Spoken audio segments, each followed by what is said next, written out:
अस्सलाम वालेकुम दोस्तों, उम्मीद है तुसी सब ठीक ठाक होवोगे, खैरियत दे नाल होवोगे। दोस्तों मैं चैनल लेट बनाया, इन्हों जिहड़ा फल लगा सी सारा कोई सी वो तो इस टाइम बूटे वेले हो चुके हैं। तो इस वास्ते मैं तुहानू कोई चीज़ लगी तो नहीं दिखा सकता, पौधों के नाल कोई फल लगा नहीं दिखा सकता।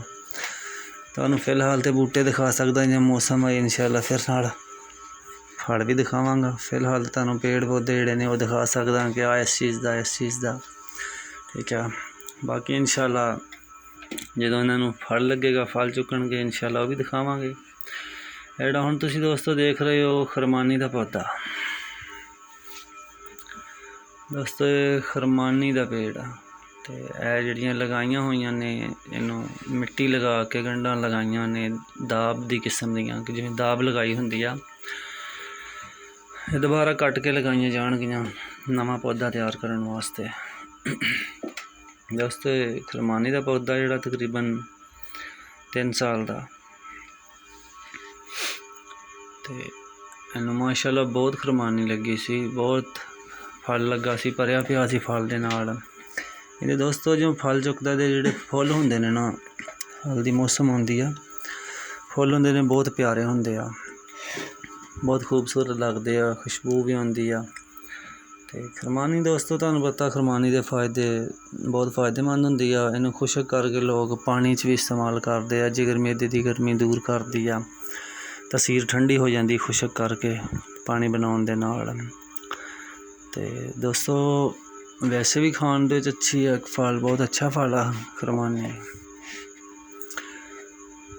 हुण तो दोस्तों ये वैसे भी इधर अपने पंजाब दे विच भी तैयार हो जाता, कामयाब है फल देंदा। फिलहाल तो दोस्तों एक ही पौधा है, तो इंशाअल्लाह हुण लगाइया हुई दाबां गंढां लगाइया हुई गा, इंशाअल्लाह होर तैयार करांगे।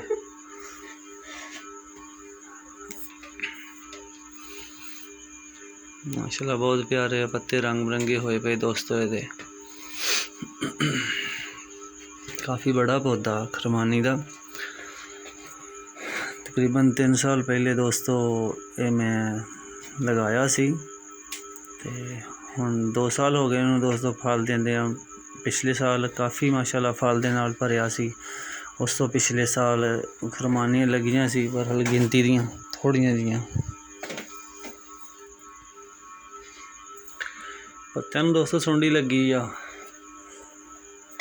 मोरियां कीतियां पत्तियां दे विच,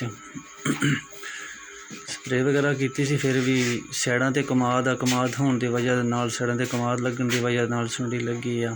ते बूटा दोस्तों इंशाअल्लाह फल लगेगा, फिर तुहानूं दिखावांगे इंशाअल्लाह। दोस्तों नवीं वीडियो आने तक इजाज़त चाहुंदा तुहाडे कोलों, इंशाअल्लाह नवीं वीडियो लैके आवांगे फिर तुहाडे वास्ते। उन्नी देर वास्ते दोस्तों दुआवां याद रखियो। तो चैनल नूं दोस्तों सबसक्राइब कर लिया करो, वीडियो लाइक कर लिया करो। खुदा हाफिज़।